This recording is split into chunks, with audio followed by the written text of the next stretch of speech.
Hi കൂട്ടുകാരെ, ഇത് ഞാൻ വീണ്ടും വന്നു കേട്ടോ. അപ്പോൾ ആദ്യം ഒരു വഴുതനങ്ങ പച്ചടി.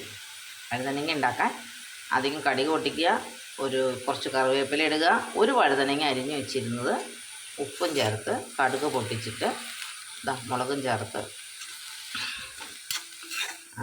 വരട്ടാൻ വെച്ചിരിക്കുക കേട്ടോ.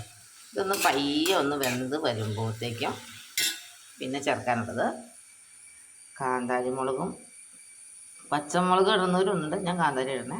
ഇത്തിരി കടുക്, തേങ്ങ, ഇത് നന്നായിട്ട് അരച്ചുകൊണ്ട് വരട്ടെ. പിന്നെ തൈര് അരച്ചുകൊണ്ട് വരട്ടെ കേട്ടോ. ആദ്യം ഇത് ചെയ്തപ്പോഴേ എൻ്റെ കൈയൊന്ന് ഞെങ്ങിപ്പോയി, അല്ലെങ്കിൽ ഞാൻ ആദ്യം മുതൽ ഇട്ട് തുടങ്ങിയതാണ്. അപ്പോൾ വെളിച്ചെണ്ണ ഒഴിക്കുക, കടുക് പൊട്ടിക്കുക, കറിവേപ്പില ഇടുക, ചുമന്ന മുളക് ഇടുക, വഴുതനങ്ങ കഴുകി വാരി വെച്ചത് ഇടുക, ഉപ്പും ചേർത്ത് അടുപ്പത്ത് വെച്ചിട്ടുണ്ട്. ഞാൻ തേങ്ങ അരച്ചുകൊണ്ട് വരട്ടെ കേട്ടോ. അങ്ങനത്തെ വഴുതനങ്ങ നന്നായിട്ട് വെന്ത് വന്നിട്ടുണ്ട് കേട്ടോ. വെളിച്ചെണ്ണയൊക്കെ തെളിഞ്ഞ് വന്നു. ഇത് വെളിച്ചെണ്ണ ചെയ്ത് കേട്ടോ. വഴുതനങ്ങ പതിന് വെളിച്ചെണ്ണ ഉണ്ട്.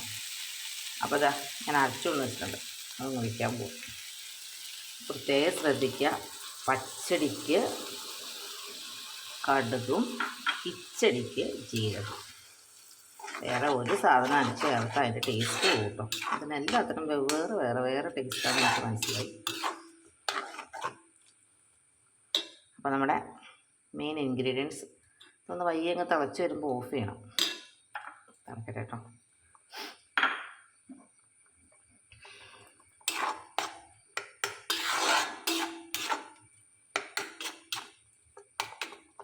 പച്ചടിക്ക് കടുകിൻ്റെ ടേസ്റ്റും കിച്ചടിക്ക് ജീരകത്തിൻ്റെ ടേസ്റ്റും.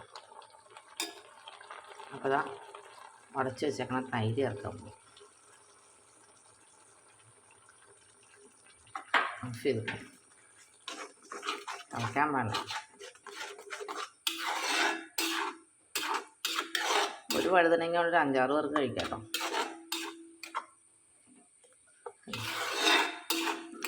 അങ്ങനെ അടുത്ത കറിയും റെഡി. അടുത്ത ഓണക്കറി വരുന്നവരെ ടാറ്റ, ബൈ ബൈ.